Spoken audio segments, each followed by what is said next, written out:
아들이니 너희는 그의 말을 들으라 하는지라. 문득 들러보니 아무도 보이지 아니하고 오직 예수와 자기뿐이었더라. 아멘.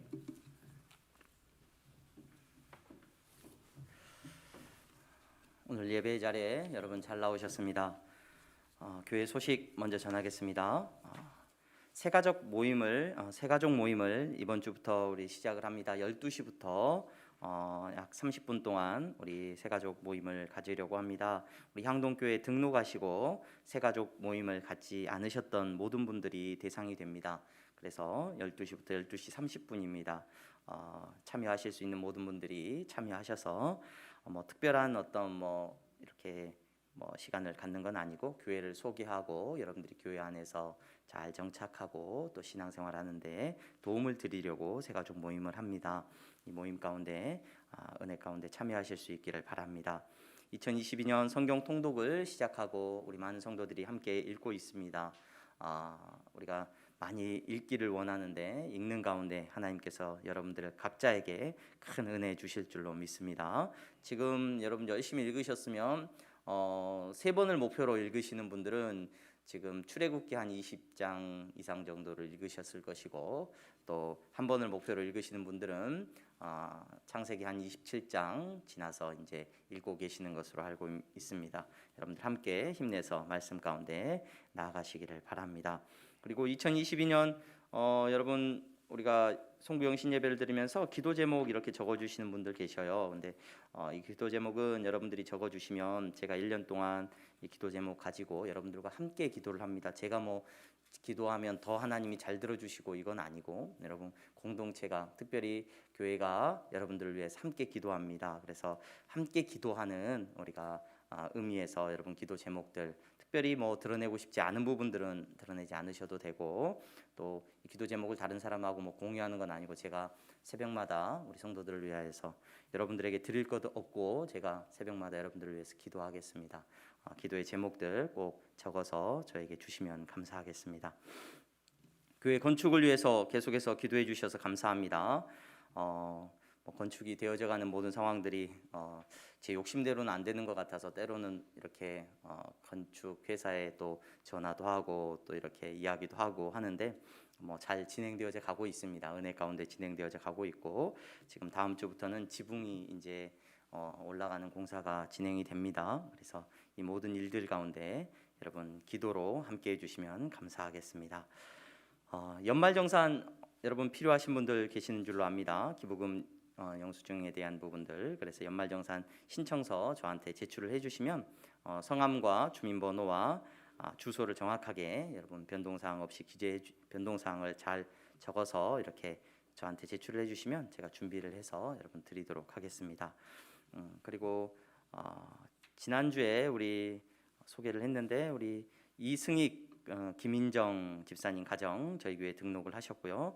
오늘 우리 박영주 집사님 사위 되시는 우리 이관호 성도님 저희 교회 등록을 해주셨습니다. 저 뒤에 계시는데 얼굴 한번 익히시고 마스크를 쓰고 있어서 잘 모르실 거예요. 저도 아유 감사합니다. 일어나서 박수도 쳐주시고 감사합니다. 감사합니다. 우리 교회 안에서 아름답게 신앙생활 잘 하실 수 있기를 바랍니다. 우리 주아가 박수로 환영해 주는 거예요. 우리 주아도 오랜만에 교회 왔습니다. 하나님께서 은혜 주시기를 바랍니다. 우리 옆에 분들 보면서 인사 한번 하겠습니다. 잘 나오셨습니다. 잘 나오셨습니다. 네.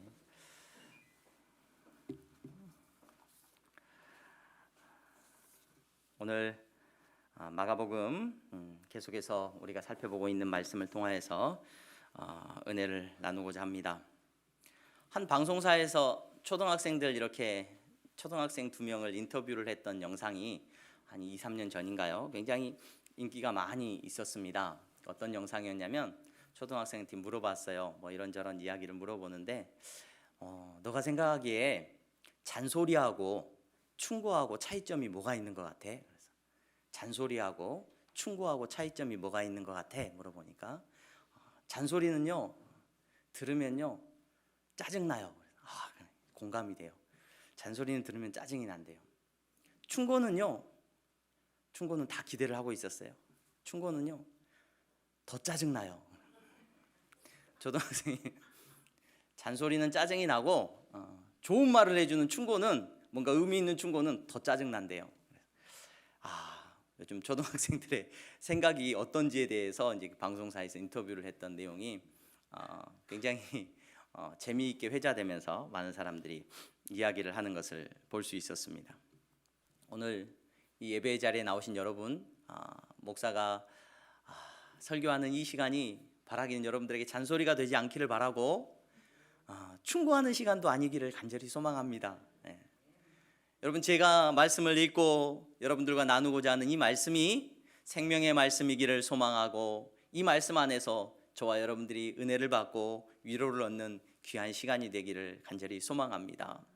예수님이 보여주신, 들려주신 이 말씀이 가장 먼저 저를 변화시키고 저와 여러분들이 모두가 함께 변화되는 은혜를 누릴 수 있기를 주님의 이름으로 간절히 축원합니다. 베드로가 신앙의 고백을 했습니다. 얼마나 놀라운 신앙 고백을 했는지 몰라요. 뭐라고 신앙을 고백했습니까? 그 초라한 예수님, 보잘것없는 예수님, 자랑할 것 없는 예수님을 보고 당신은 왕이십니다, 당신은 그리스도이십니다 라고 고백을 했습니다. 이 신앙 고백은 당신은 왕입니다라는 고백이라고 제가 말씀을 드렸죠. 주는 그리스도이시다, 이 표현 자체는 여러분 직설적으로 당신은 왕입니다라고 고백을 하는 거예요. 당시에 이 왕이라고 하는 고백, 당신은 그리스도라고 하는 이 고백은 오직 로마의 황제에게만 어울리는 표현이었는데, 베드로는 지금 예수님에게 이 고백을 한 거예요. 이러한 베드로의 고백을 예수님이 듣고 난 이후에 예수님은 이제 자신이 이 세상에 와서 해야 되는 일이 무엇인지를 본격적으로 말씀을 하셔요. 앞으로 무슨 일을 예수님이 하셔야 될 것인지 제자들에게 밝히 말씀해 주십니다. 십자가를 지고 죽으시고, 그것으로 끝이 아닙니다. 예수님이 십자가를 지고 죽으시고 다시 살아날 것을 제자들에게 말씀하셨습니다. 이것이 하나님의 방법이었어요. 이게 하나님의 뜻이었습니다. 우리의 모든 죄인들을 위한 하나님의 놀라운 은혜가 바로 여기에 있었습니다. 그런데 베드로는 동의할 수가 없었어요. 왜 베드로는 동의할 수가 없었습니까? 그건 베드로가 알고 있는 왕의 모습이 아니었기 때문에 동의할 수가 없었습니다. 베드로가 알고 있는 왕의 모습은 여러분 그런 모습이 아니에요. 십자가를 지고 죽는다? 그건 왕이 아니죠. 실패한 사람입니다. 그건 반역자입니다. 특별히 로마의 그 당시에 정치적인 어떤 형벌 제도 안에서 십자가형은 특별히 어떤 사람들에게 지워지는 형벌이냐면 반란을 일으킨 사람들. 그러니까 왕이라고 한다면, 예수님이 왕이라고 내가 고백을 했는데 그 왕이라고 예수님을 인정했다고 한다면 그 왕이신 예수님은 절대로 십자가에서 죽으시면 안 되는 거예요. 십자가에서 죽으셨다는 건 실패자라는 겁니다. 반란에 실패한 거예요. 진압당한 겁니다. 그러한 예수님을 베드로는 인정할 수가 없었습니다. 또 더 나아가서 베드로가 왜 이와 같은 예수님의 말씀에 동의할 수 없었느냐? 베드로는 죽음을 이기는 부활이라는 것을 자기 평생에 경험해 본 적이 없기 때문에 그래요. 여러분, 예수님이 뭐라고 말씀을 하셨냐면 내가 죽었다가 다시 살아날 것이라고 예수님이 말씀을 하셨어요. 여러분, 저와 여러분들도 마찬가지입니다. 이 말씀이 왜 의미 있게 다가오지 않느냐? 우리는 한 번도 살면서 이러한 경험을 해본 적이 없기 때문에 그렇습니다. 베드로 역시 마찬가지입니다. 예수님이 죽었다가 다시 살아난다 이렇게 말씀을 해주셨지만 베드로는 동의할 수가 없어요. 죽으면 끝인데. 어제 장례식이 저에게 하나 있었습니다. 제 대학교 은사님이셨는데, 교수님이셨는데 너무 이른 나이에 돌아가셨어요. 그래서 66이셨는데 갑자기 혈액암, 정년 퇴직을 하시고 혈액암이 와가지고 혈액암으로 갑자기 몇 개월 투병하시다가 이렇게 폐에 이렇게 이상이 오셔가지고 이렇게 돌아가셨다는 소식을 듣고 너무 참 당황스럽고, 그래서 안타까운 마음에 조문을 간단하게 하고 왔습니다. 여러분, 정말 우리는 날마다 경험하면서 살아요. 부활을 경험하면서 사는 것이 아니라 매일같이 죽음을 경험하면서 살고 있지 않습니까? 우리의 경험은, 우리의 지식은 무엇을 이야기하냐면 죽음 다음에 부활? 그런 거 없다는 거예요. 그런 거 없어요. 그렇기 때문에 예수님이 다시 부활할 것을 말씀해 주셨을 때 베드로는 절대로 동의할 수가 없었습니다. 베드로가 예수님에게 화를 내죠. 예수님 어떻게 그럴 수 있습니까? 그런 말 하지 마십시오. 그런 이야기 하지 마십시오. 예수님은 그런 베드로를 다시 책망하십니다. 그리고 제자들에게 무엇을 이야기하냐면 나를 따라오려면은, 나와 함께 영원한 생명을 누리고 나의 제자가 되려면 자기를 부인하고 자기 십자가를 지고 나를 따르는 삶을 살도록 예수님이 불러주셔요. 여러분, 그런데 저와 여러분들은 이 말씀 앞에서 절대 쉽게 동의할 수 없습니다. 왜요? 앞서서 말씀드렸듯이 십자가를 지는 것은 죽음이에요. 죽음을 짊어지라는 것, 죽음을 감당하라는 것, 여러분 십자가 지고 같이 예수님 따라서 죽으라는 것, 부활을 경험하지 못한 저와 여러분들에게는 정말 불가능한 요구입니다. 정말 말이 안 되는 예수님의 명령입니다. 어떻게 예수님이 이후에 설명해 주시는 설명이 이해가 되겠어요? 아니, 머리로는, 논리적으로는 이해가 된다고 합시다. 자기 목숨을 잃으면 구원을 얻는다. 너희들이 살려고 하면 죽을 거고 자기 목숨을 잃는 사람은 영생을 얻고 생명을 얻을 거다. 여러분, 논리적으로는 설명이 된다고 합시다. 하지만 여러분, 누가 경험적으로 이것이 사실이라고 믿을 수 있겠습니까? 여러분, 이 말씀은 정말 예수 그리스도의 능력 안에서만, 이후에 예수님이 보여주시는 능력 안에서만 이 말씀이 이해가 되죠. 이 말씀이 믿어지게 되고 경험되어지는 것이 분명합니다. 예수님께서는 제자들을 그렇게 초청을 하시고 그 십자가의 길로 예수님이 부르셨는데, 오늘 우리가 읽은 본문에는 그 이후의 사건이 기록되고 있어요. 그 이후에 저는 이 본문을 읽으면서 왜 제가 전반부에 지난번에 우리가 살펴보았던 그 본문의 내용을 여러분들에게 다시 설명을 드렸냐면, 이렇게 예수님이 말씀을 하시고 예수님이 가야 되는 그 길을 설명하고 십자가의 길을 설명했을 때 저는 이 제자들이 예수님의 말씀을 듣고 가장 강하게 반대했던 제자들이 아마도 베드로, 야고보, 요한이 아니었을까라는 생각을 하게 됩니다. 가장 받아들일 수 없고 가장 이해할 수 없어 했던 제자들이 아마 이 제자들이 아니었을까라고 생각을 해보게 되었습니다. 여러분, 우리는 베드로나 야고보나 요한을 예수님의 애제자, 예수님이 특별히 사랑하시고 예수님께서 특별히 정말로 늘 데리고 다니셨던 정말로 훌륭한 사람들이라고 우리는 생각을 해요. 그래서 천주교에서는 이러한 제자들을 성이라는 말을 앞에 붙여가지고 정말로 성인으로 그들을 추앙하고 인정하는 것을 우리는 보게 됩니다. 여러분, 그런데 예수님께서 오늘 이 사람들을 데리고 우리가 읽은 본문에 보면은 한 산으로 올라가시거든요. 이 사람들만 데리고 올라가셔요. 왜 이 사람들만 데리고 올라가셨느냐? 특별히 사랑하셨기 때문에. 맞습니다. 그들은 예수님의 수제자들이라고 알려져 있고 나중에 어떤 제자들보다도 하나님께서 맡기신 많은 일들을 그들이 감당합니다. 하지만 조금 더 우리가 이 본문을 깊이 살펴보면 예수님의 제자들 중에서 베드로, 야고보, 요한은 제일 문제가 많았던 제자들 같아요. 제일 문제가 많았던 제자라는 말이 무슨 말입니까? 제일 욕심이 많은 제자들이에요.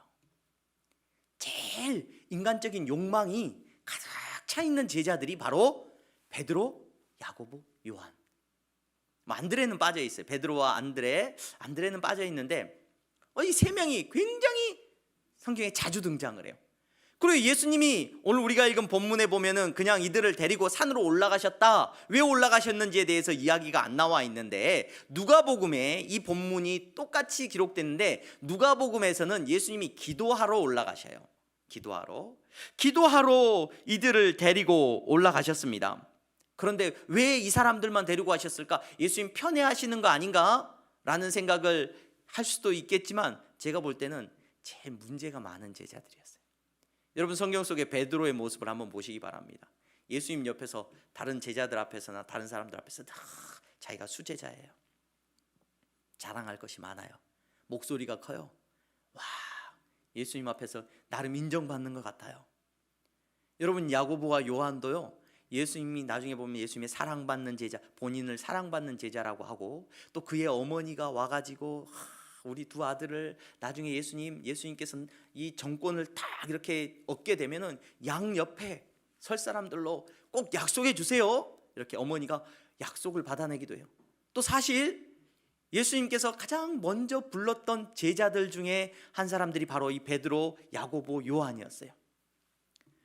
여러분, 그런데 야고보와 요한, 특별히 이러한 제자들의 모습이 성경 속에 문득문득 비춰지는 모습을 보면 참 인간적이고, 어떻게 보면 예수님의 길을 가장 이해하지 못했던, 수제자라고 불리우는데 가장 이해하지 못했던 제자들이 아닌가라고 생각을 하게 돼요. 사마리아를 예수님이 지나가게 되셔야 됐을 때 그 사마리아 사람들이 예수님이 유대인이라는 것을 알고 반대해요. 그러자 이 야고보와 요한이 뭐라고 말하느냐, 예수님이 그렇게 사랑을 이야기하고 용서를 이야기하고 하는데, 야고보와 요한이 예수님을 반대하는 사람들의 소리를 딱 듣자마자 뭐라고 하냐면, 예수님, 하늘에서 불을 내리셔갖고 저것들 다 태워버리십시오. 이렇게 야고보하고 요한이 예수님한테 이야기를 해요. 나중에 별명이 붙죠. 이 야고보와 요한은 우레의 아들들, 천둥의 자식들이야. 얼마나 버럭버럭 화를 잘 냈는지.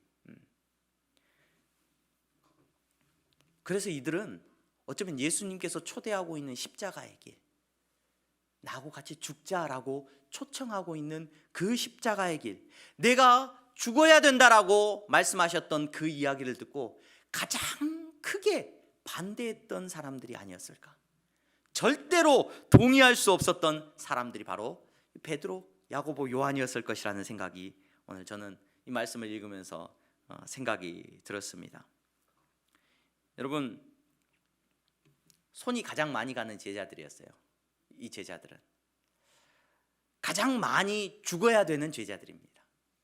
가장 많이 어쩌면 예수님께서 하셨던 이 말씀이 적용되어야 하는 제자들이 베드로, 야고보, 요한이었을 거예요. 신앙생활을 하면서 목회자로 여러분들을 섬기면서 가장 사랑받는 사람이다, 하나님께서 은혜 주셨고 정말 축복하셨던 분이다, 정말로 사랑받는 자녀다, 가장 은혜 받은 사람이다, 정말로 은혜 많이 받으신 분이다 라는 이 표현과 가장 문제 많은 자녀다, 가장 부족한 사람이다 라는 이 표현이 굉장히 유사한 표현이라는 것을 여러분 많이 경험하게 됩니다. 많이 경험합니다. 예수님은 모든 사람에게 늘 변함없는 사랑을 베푸시죠. 그런데 여러분, 연약한 자에게 더 큰 은혜를 베푸시는 것 같아요. 여러분, 목회자로서 여러분들을 섬기는데 저는 가끔 그런 생각을 해요.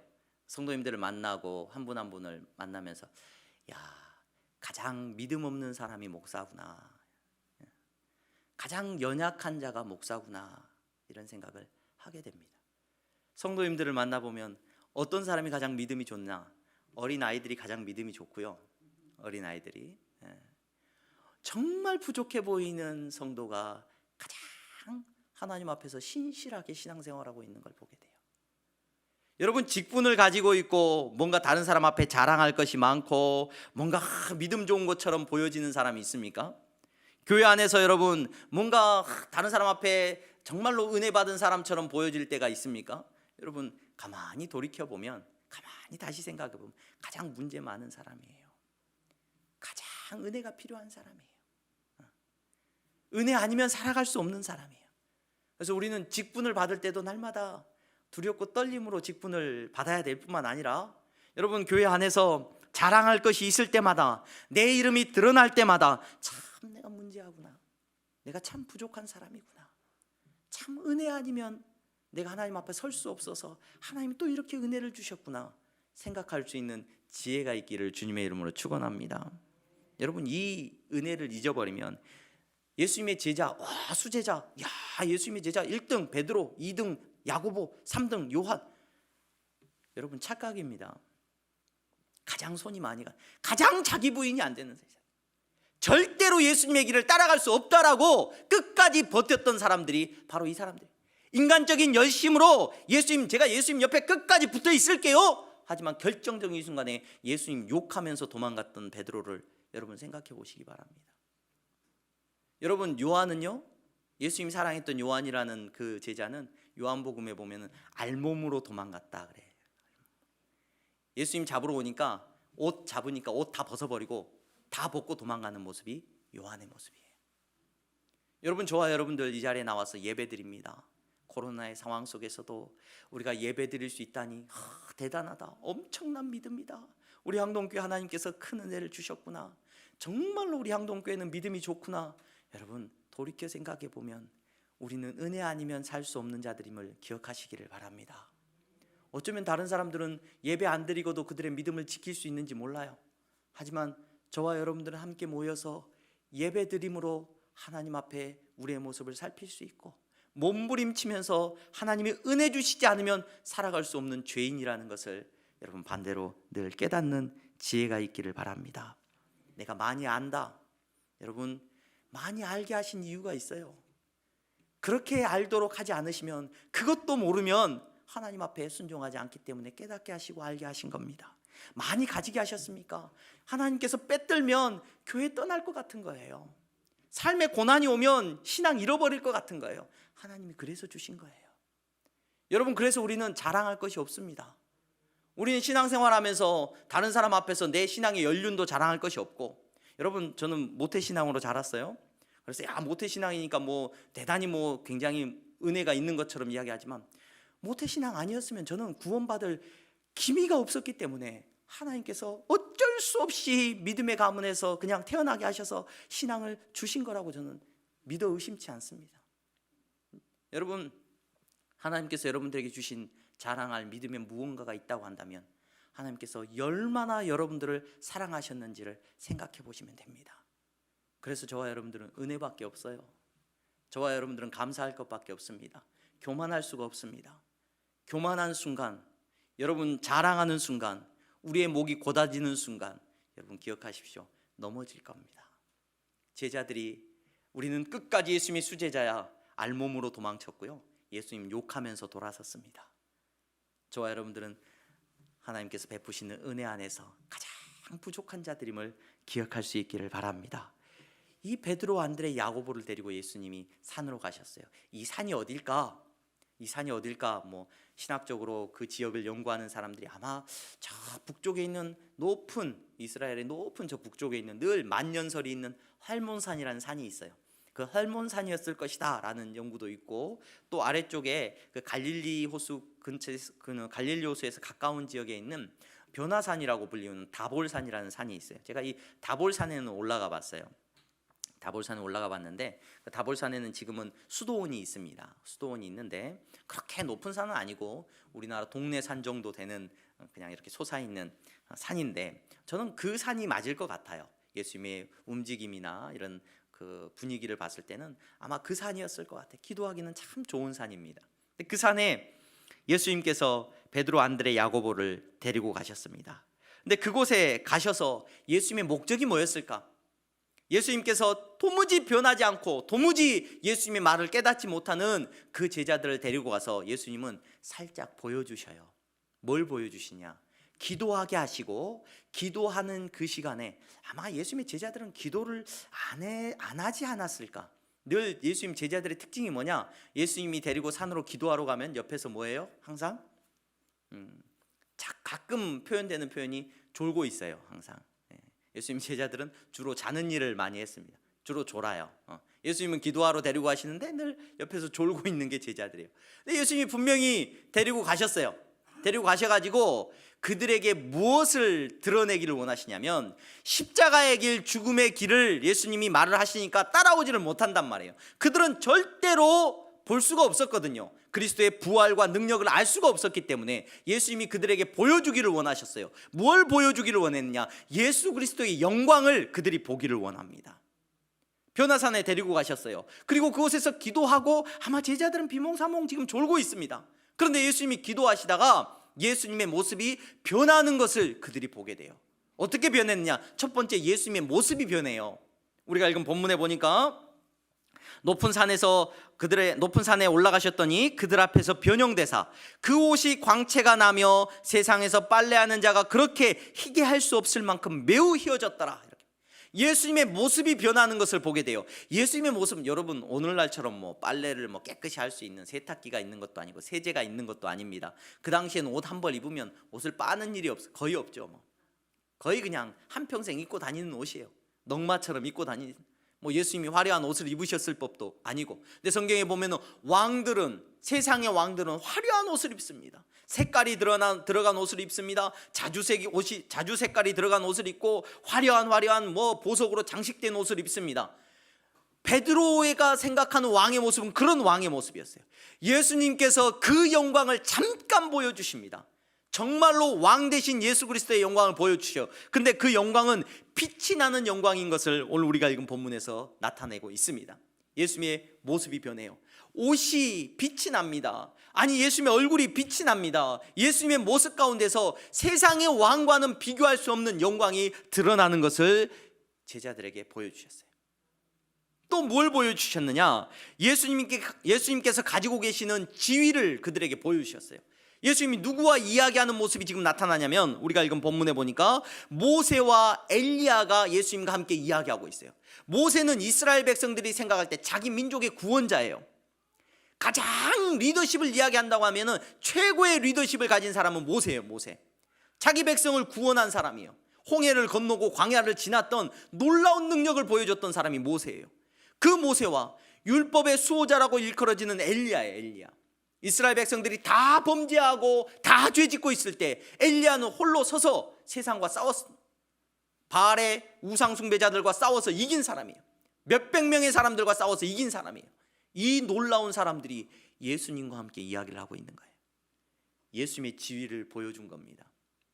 예수님의 영광을 잠깐 보여준 겁니다. 그 모습을 베드로가 봤어요. 베드로가 정신을 못 차립니다. 무슨 말을, 오늘 우리가 읽은 본문에 보니까 놀라가지고 예수님의 영광 앞에서 어떻게 말해야 될지를 몰라요. 그래가지고 베드로가 할 수 있는 최고의 발언을 지금 한 거예요. 뭐라고 막 엉겹게 말하면, 예수님, 내가 예수님을 위해서 이곳에 뭘 짓겠습니다? 거할 처소를 내가 3개 짓겠습니다. 내가 이곳에 3개 지을 테니까 하나는 모세, 하나는 엘리야, 하나는 예수님을 위해서 짓겠습니다. 자기가 무슨 말을 하는지도 몰라요. 지금 베드로가 그렇게 말을 했습니다. 그러자 이번에는 예수님의 영광이 하늘로부터 선포가 됩니다. 하나님께서 말씀하시, 이는 내 사랑하는 아들이다. 너희들은 누구 말을 들어라? 예수 그리스도의 말을, 이 예수의 말을 들으라고 하나님께서 직접 제자들에게 명령을 하셔요. 여러분, 베드로, 야고보, 요한 얼마나 말 안 듣는 사람들인지 여러분 아시겠습니까? 하나님이 직접 말해줘야 되는 사람들이에요. 예수님 말로는 도저히 못 듣겠다는 거예요. 하나님께서 그와 같이 명령을 하셔요. 베드로는 그런 생각을 했겠죠. 이곳에 왕궁을 만들어야 되겠다. 이곳에서 이제 놀라운 역사가 시작되고, 이곳에서 시작돼 가지고 이제 하나님의 나라, 이제 우리가 세상의 모든 것들을 얻을 수 있겠구나, 이런 착각을 했는지 몰라요. 그런데 하나님께서 뭐라고 명령을 하시냐면 예수님 말씀을 들으라고 명령을 하셔요. 예수님 말씀에 순종하라고 명령을 하십니다.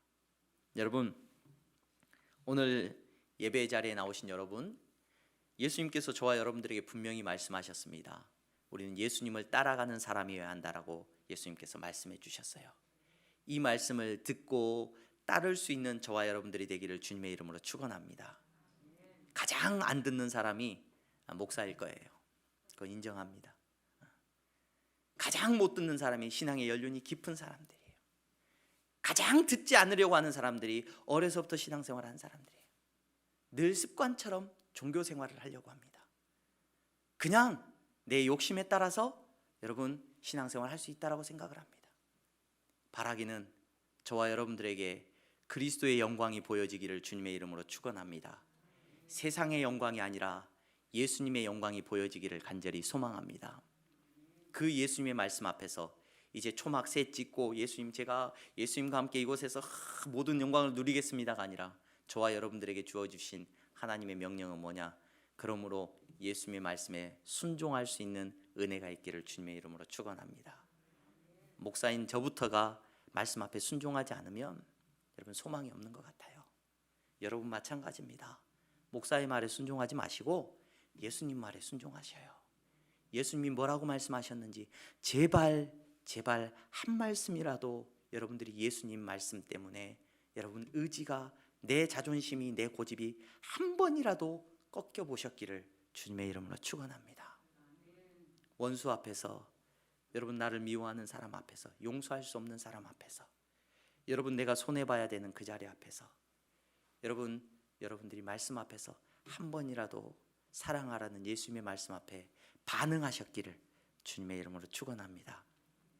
여러분 제가 아까 설교를 처음 시작하면서 설교가 잔소리 되면 안 된다라고 말씀을 드렸죠. 충고도 되면 안 됩니다. 잔소리도 안 되고 충고도 되지 않으려면 여러분 뭐 해야 돼요?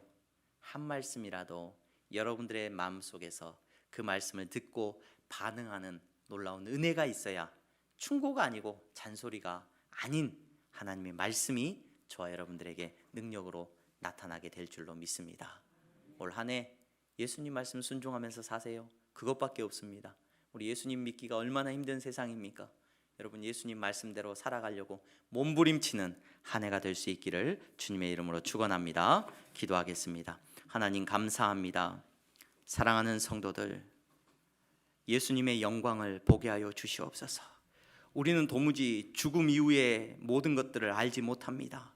부활도 알지 못합니다. 오직 믿음으로 주님 앞에 나아갑니다. 이 연약한 우리에게 주님 보여주시고 나타내 주시고 드러내 주시옵소서.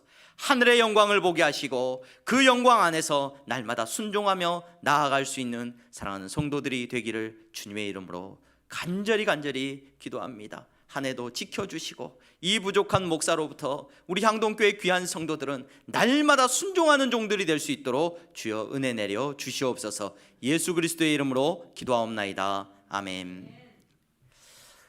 우리 다 함께 찬송가 213장 부르시면서 준비하신 예물 하나님 앞에 드리겠습니다.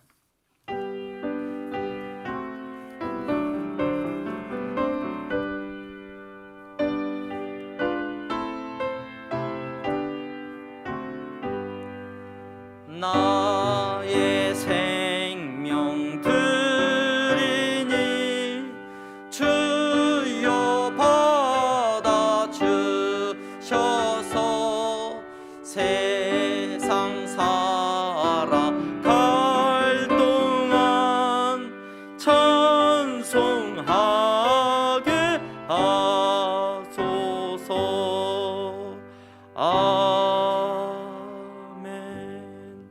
하나님 감사합니다.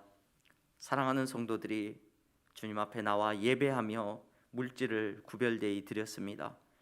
11조의 예물을 드렸고 감사의 예물을 하나님 앞에 드렸습니다. 하나님, 우리의 인생 가운데 하나님께서 모든 것들을 허락하여 주신 것 감사합니다. 물질 때문에 감사하는 것이 아니라 나를 향하여서 베풀어 주신 그 사랑 때문에 오늘 또 감사합니다. 아버지 하나님, 이 11조의 예물이 그러한 감사가 되게 하시니 주님 감사하고, 주님 감사의 예물이 바로 그러한 변하지 않는 감사가 되게 하시니 감사합니다.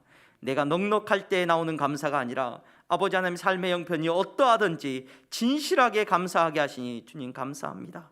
저들의 믿음대로 저들을 축복하시고 저들을 사용하여 주시옵소서. 정말로 마지막 때 복음을 위하여 하나님의 나라를 위하여 일꾼들이 세워지기를 원합니다. 저들을 사용하여 주시옵소서. 나누고 베풀고 섬기는 일 가운데 저들을 사용하여 주시옵소서. 주여, 베풀고 섬기고자 하는데 저들의 손이 메마르지 않도록 주여 축복하여 주시기를 바랍니다. 저들이 하는 모든 일들 가운데 넘치는 은혜를 주시기를 바랍니다. 저들을 통하여서 세상이 그리스도의 사랑을 알 수 있도록 저들을 사용하여 주시옵소서. 선교의 예물을 드립니다. 땅끝까지 복음 전하는 말씀에 순종하는 마음으로 드리는 예물이오니 주님이 사용하여 주시고 주님 선교사님들을 축복하시고 붙잡아 주시옵소서. 장학헌금을 드립니다. 우리의 다음 세대가 그리스도의 영광을 보고 그리스도의 영광에 취해서 살아가는 세대가 되기를 원합니다. 세상이 주는 영광과 세상의 영광에 주여 정말로 이끌림 받는 세대가 되지 아니하도록 우리의 자녀들을 지켜 주시옵소서. 건축헌금을 드립니다. 아름다운 예배당을 주님 세우기를 원합니다. 우리의 욕심대로는 마시고 아버지의 뜻대로 하시되 여기까지 인도하신 주님, 마지막 과정까지 주님께서 선하게 인도하여 주시옵소서. 아버지 하나님, 드릴 것이 없어 가난한 심령으로 나온 성도 있다면 더 큰 위로와 은혜를 내려 주시옵소서. 예수 그리스도의 이름으로 기도하옵나이다. 아멘. 우리 다 함께 일어나서 찬양하겠습니다.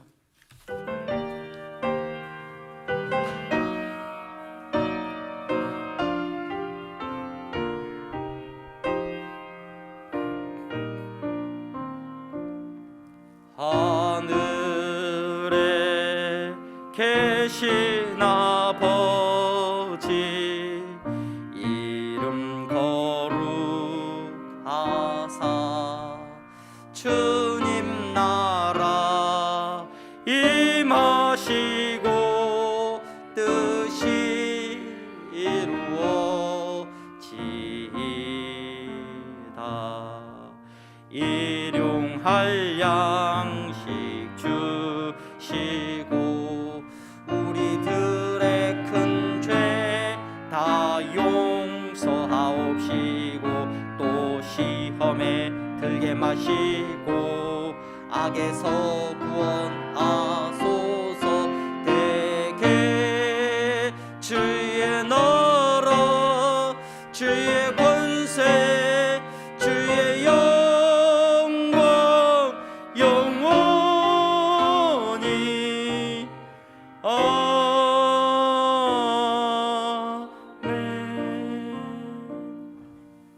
주 예수 그리스도의 은혜와 하나님 아버지의 사랑하심과 성령의 교통 충만하심이 그리스도의 영광 안에서 날마다 말씀에 순종하며 살아가기를 원하는 성도들의 머리머리 위에 이제부터 영원토록 함께 있을지어다. 아멘.